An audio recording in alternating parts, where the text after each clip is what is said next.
everybody, and welcome back again, and this time to the city of the Nibelungens of Worms.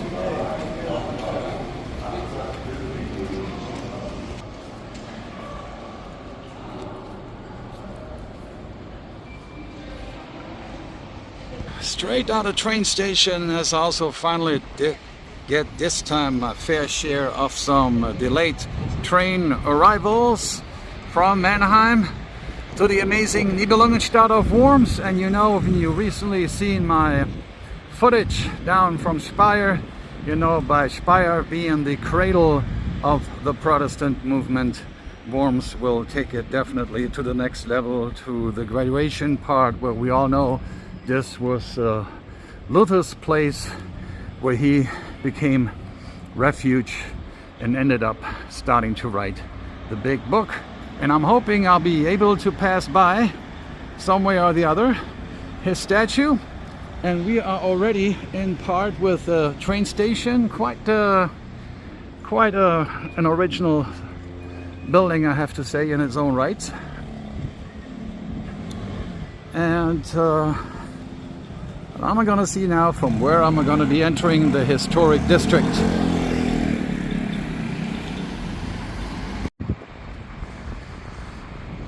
We're in a Nibelungen town, we have to say, so therefore we are entering Kriemhildenstrasse on a part what seems to be somewhat of a leftover or part of any surrounding city walls, since we have quite some ideas on how they sometimes be able to appear or look, or some type of walls. There's some little local signage that gets you easy directions here. And for those who are not quite directly familiar with this Nibelungen saga or the stories that come around it, a good reference actually is Wagner's opera, which makes many of mentioning of the Nibelungens itself, but it's a medieval historical kind of a saga between the love, hate, and friendships in any kind of ways. And we are encircling this unique structure here, and we are entering a very unique area of a park, not too far away, where we see some tower right there, our destination next, very close to each other's, those 2 points that we're about to visit. Well, we're entering actually to the right. It gets very unique. Memorial for the victims of the fascism. This will be getting us directly to the areas of World War II. There wasn't too much around of that during World War I. So this time I will get one thing quite straight.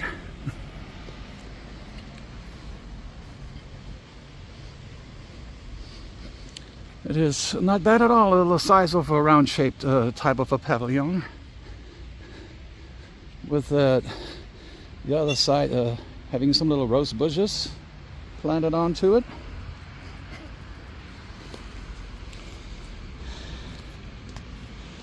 And with all the sunshine against me right now, this is known as the Otto Wells Place.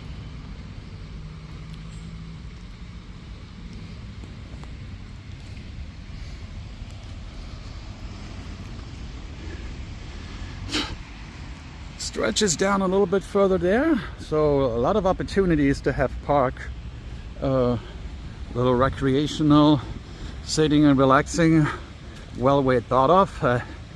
Just got this around in the last minute to the right, so it's a very well designed park area before we reach actually our main destination here. And you can probably see it somewhat already in the distance, just one crossover away from it. Right from the opposite side of it, it seems to be another very historical building where we have some kind of a painting gallery and art house, Heilershof. So it seems to be sort of the local arts museum.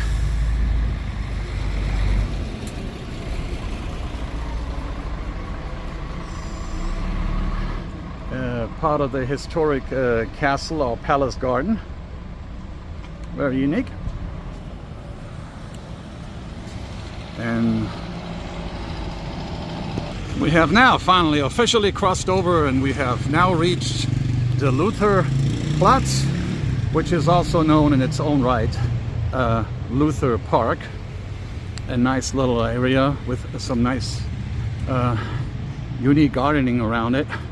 Many opportunities to take a seat, relax, and we'll take in those flower scenery. We do have here a miniature model, probably of what we're about to see here, that has become recently quite common here, as we have seen it in around the Mannheim area as well, with the water tower, in Speyer as well with the cathedral. And if I get this right, we do have it as a touch and feel kind of thing, mostly in here for language for the blind, and with probably no further information necessary.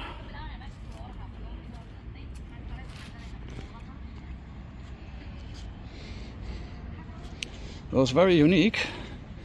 So we're just a hump away from the small scale to the real deal. And this is in its own right a monument definitely worth seeing here.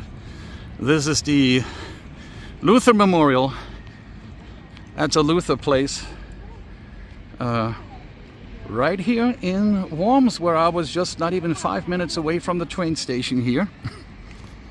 Giving you a little full-scale view. And we did get here quite some important people to go with it. So these are not just Martin Luther himself, which reigns in the middle, but also the regents, some electors and some princes who were eventually giving him the protection for the years to come. Well, we're gonna go starting from the left and circle around this amazing memorial here. And this whole thing ranged around the mid-1500s, I believe somewhere around 1560s. Well, we know it took place in Speyer at the cathedral that we've just seen a little bit earlier. And there is a note from Luther himself there on the right, on the bottom of the monument. Let's see if I can get some words out of it. And these are definitely some important people that he would came across during his time being in Worms, I definitely assume. And we are now approached by some low-lying trees. They do have princesses, queens, and all kinds of local monarchs here that at one point in time probably were all strong supporters of his works. And it shouldn't be too hard actually to find out where we might get a statue of Gutenberg, because without this man we would have probably not had too much of Martin Luther himself.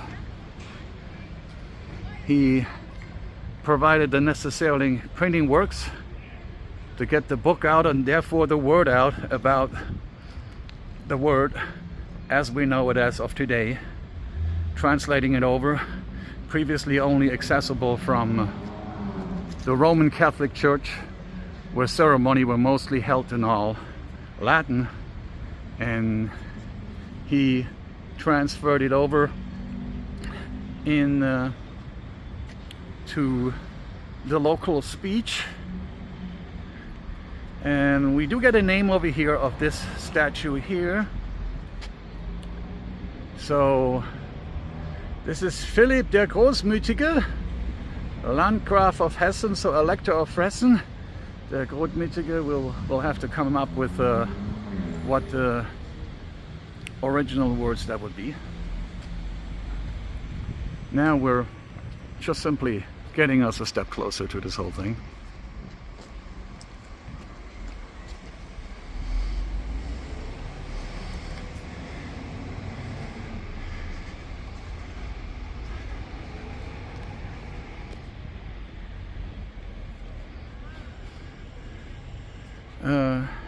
some monarchs accompanied by some priests. This gentleman right here would have reigned a little bit earlier, Hieronymus Salvanola, at 1498. So these are some important words. And there's an image also engraved where Luther is in front of Emperor Karl V in Worms in 1521.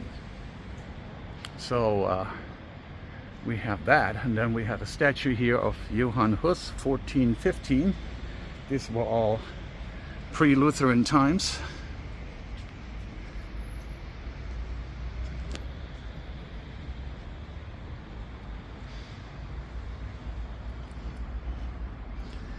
And also these little towers definitely have some meaning. Some volunteers of names of volunteers that made it possible for the restoration of this memorial. And cities that were eventually part of the movement from Braunschweig to Bremen, Konstanz, Bodensee, Eisenach, much definitely. And this represents the statue for the Augsburger Peace at 1555. There's just a symbolic statue for that. We continue with the towers of Eisleben, Emden, Erfurt, and Frankfurt am Main. There is also a Frankfurt in Eastern Germany, Frankfurt an der Oder. We do have a statue here of Johannes Reuchling, if I get it right.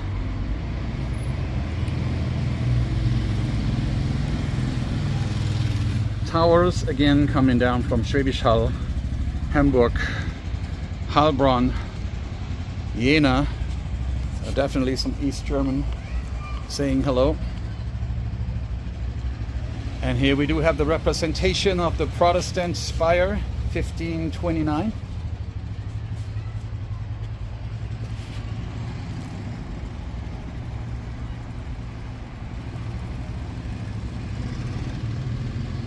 Smaller towers again, representations of Königsberg, Leipzig, Lindau, Lübeck. And this is actually Philip Melanchthon. Close enough. He, we know, was a strong companion. Holding a book, had me a little bit confused with Gutenberg himself. We still might get to see this man here.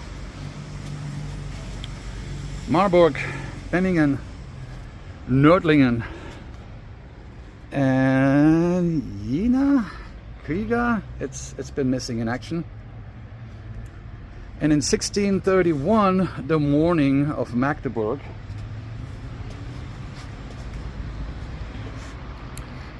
Symbolic statue on that.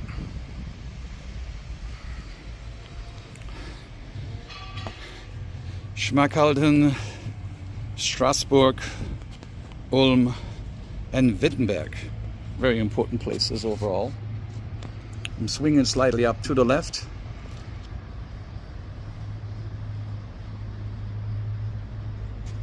And here a drawing of the preaching, or doing a preaching from Martin Luther, and showing him here for a Bible translation.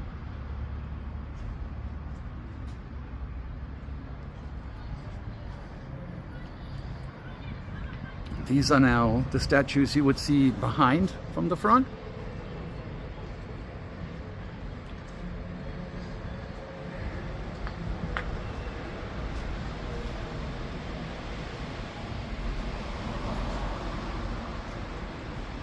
And here another,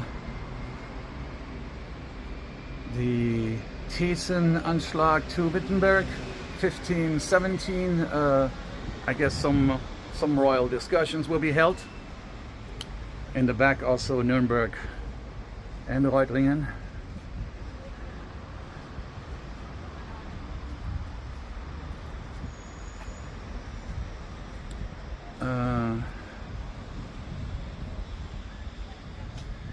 It's shown all kinds of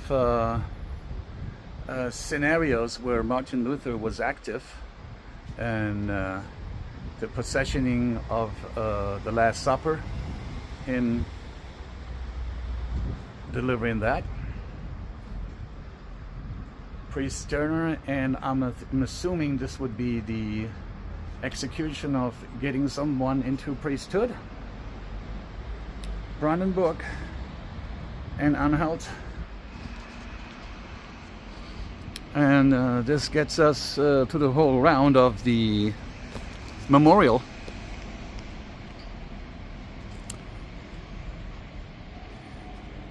From Martin Luther.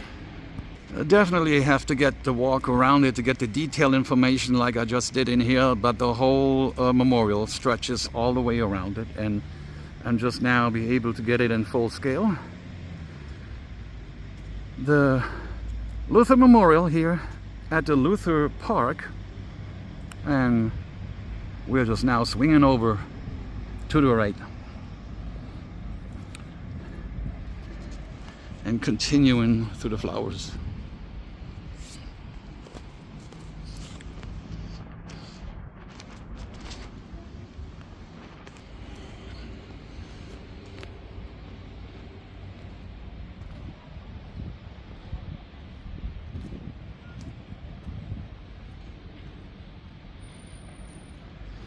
And we do get another pole with some historical information about the Luther Memorial, and it's written in French, so it shows us a recreation around 1521 that I'm just now able to see. And we kind of like would be imagining the old city with the surroundings of the wall at the same location where the memorial is now in place. And well, lucky as I can be, we do have two more other options of languages. One is now coming up in English, and the one even in Latin.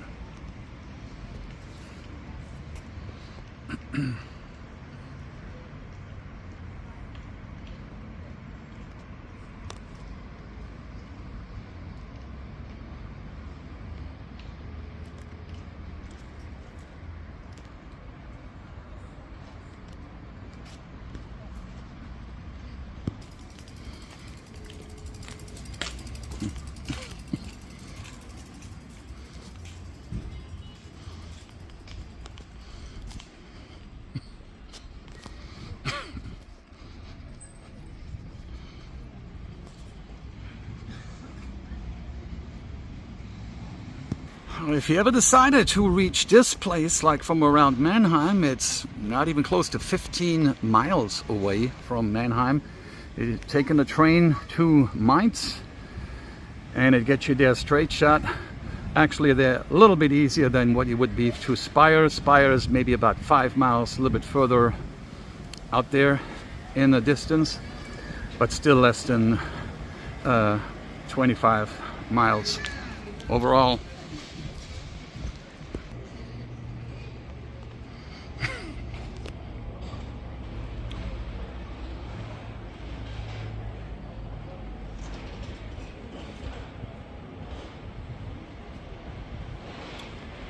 I'm giving you some shots from buildings that were mostly constructed probably after the end of the 16th century, where the War of the Succession definitely ravaged a lot of cities, not just including my old hometown of Mannheim, but you also have Speyer, Worms, Frankfurt in there as well, that have seen their fair share of disastrous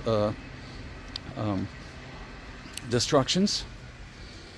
And I'm gonna get us this little garden from the lower ground.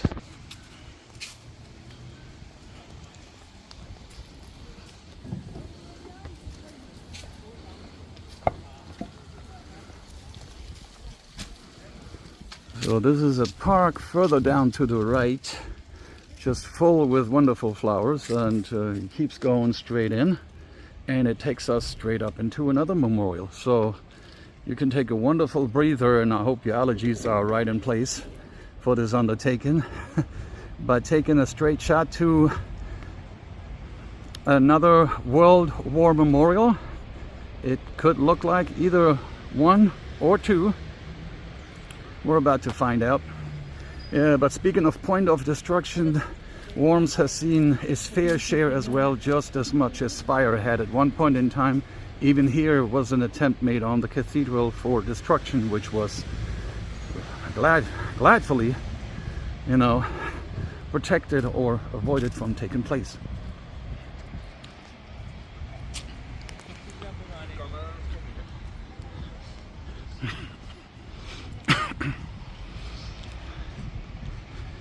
This is amazing. I would say my sinus is holding strong. I have not gotten that many allergy issues yet, lucky as I am. I've gotten them more and more in Nashville, actually. Flowers in here, just smelling good. One way or the other. That's a beautiful walkthrough with many of benches and opportunities to sit there. And from the writings, I can sort of tell this is most definitely your memorial around the World War I area.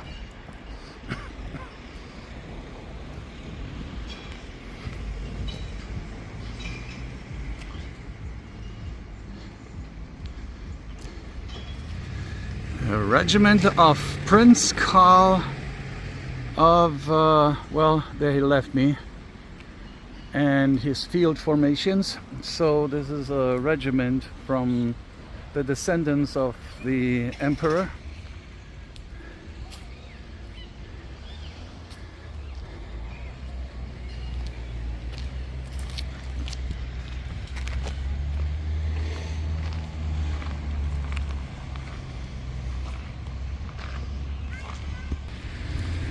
And interesting as it looks, this one was erected, built in 1939, pretty much right at the beginning of World War II, a commemoration for World War I.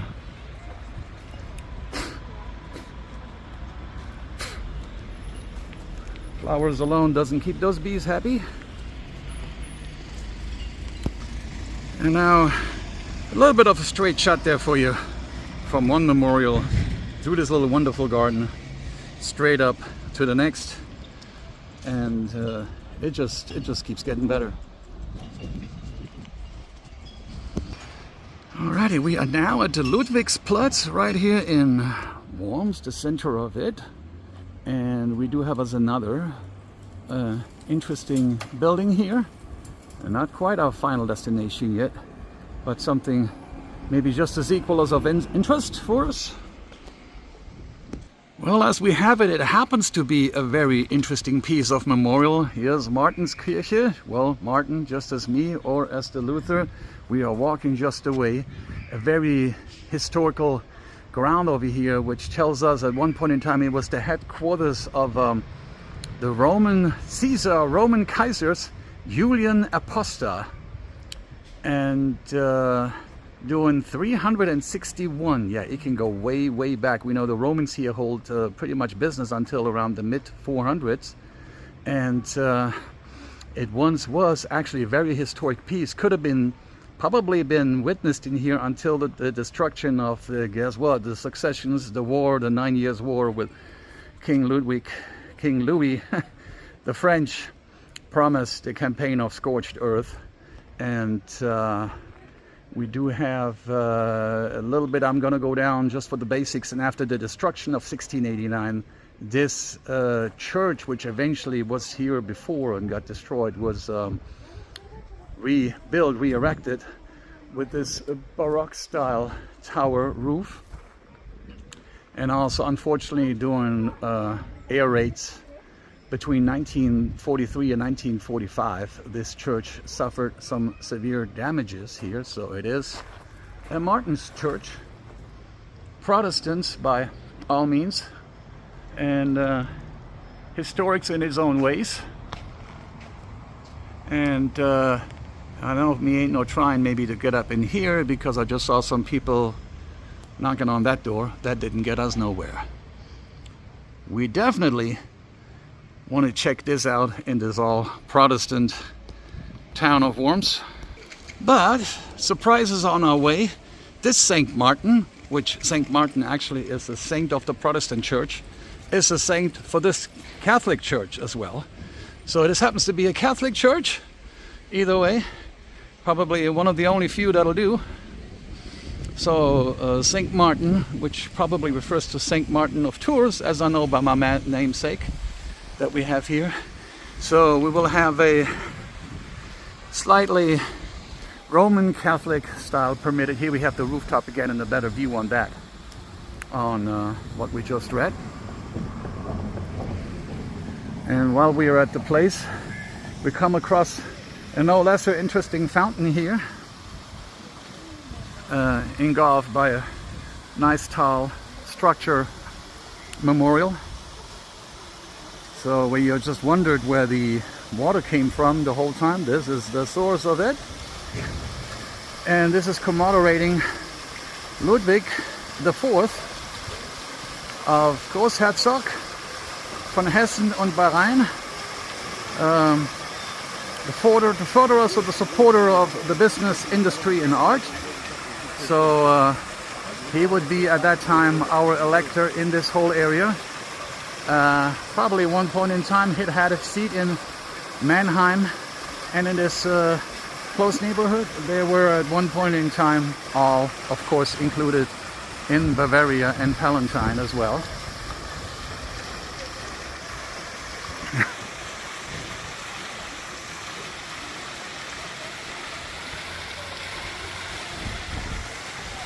So on the left hand side, looking over, you do get an amazing view from this fountain into our church, and another unique structure that I simply can't refuse. I have to say it here, it's not as overcrowded, I guess, on a Tuesday like it was at any given time on Mondays on the Heidelberg trip, or on any given Fridays as we had it on Speyer. But now, yeah, we're definitely in Worms, just in case you would have gotten lost.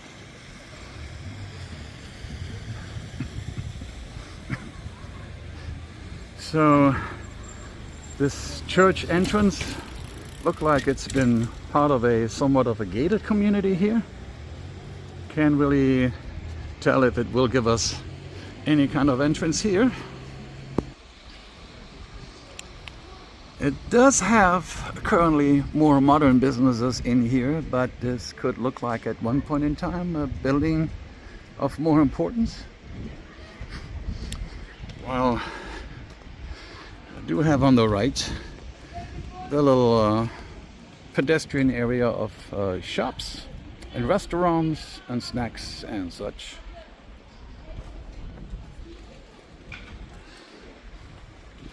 Yeah, this is now the enclosed area, so there is no direct entrance to this church, but we do have us a nice little view into this historic district.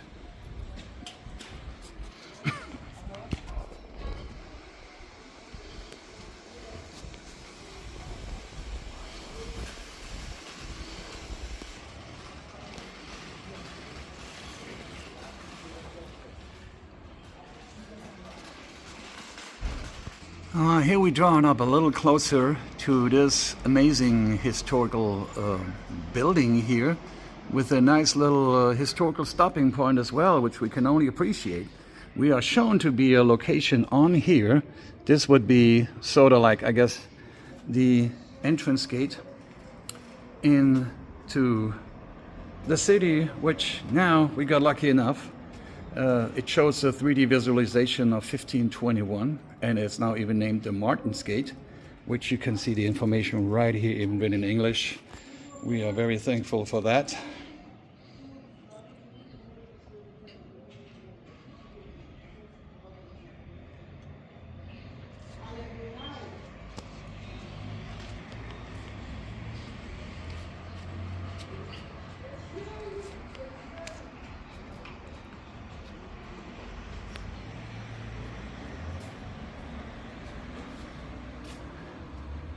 Although the building itself looks like it's much older than this, it's which shows me that this was constructed in around 1904.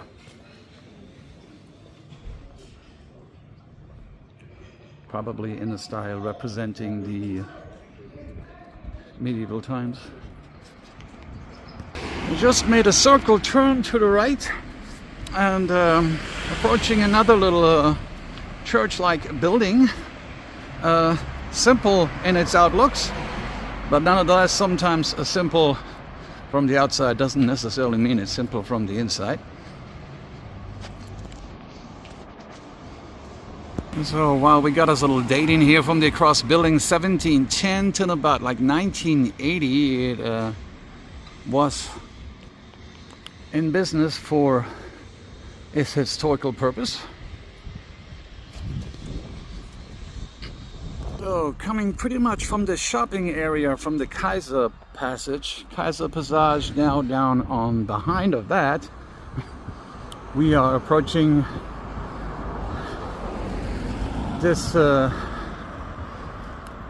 little unique Baroque style building, I would say. It definitely has those shapes and forms of those buildings that we know so well.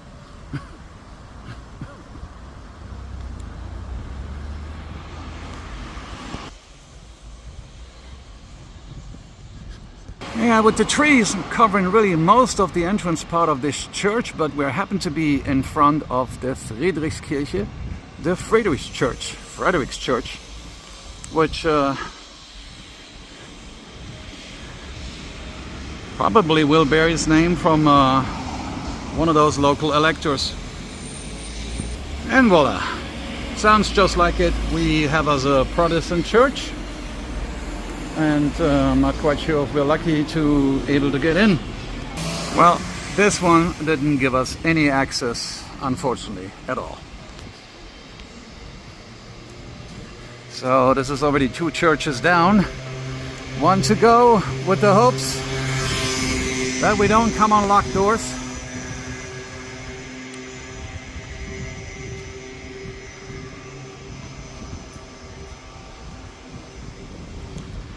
Well, we do see some historical outlines still belonging to it. This is in a little bit darker colors right here to read, but I think I can make out that it was built in 1744.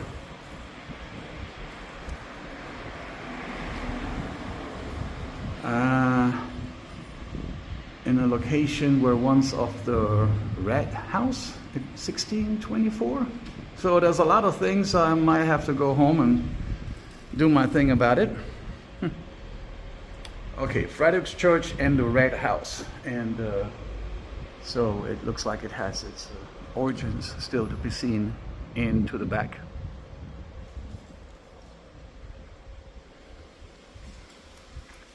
This would be part of the church from behind, and getting into the upper towers in what is now the court area of the Red House.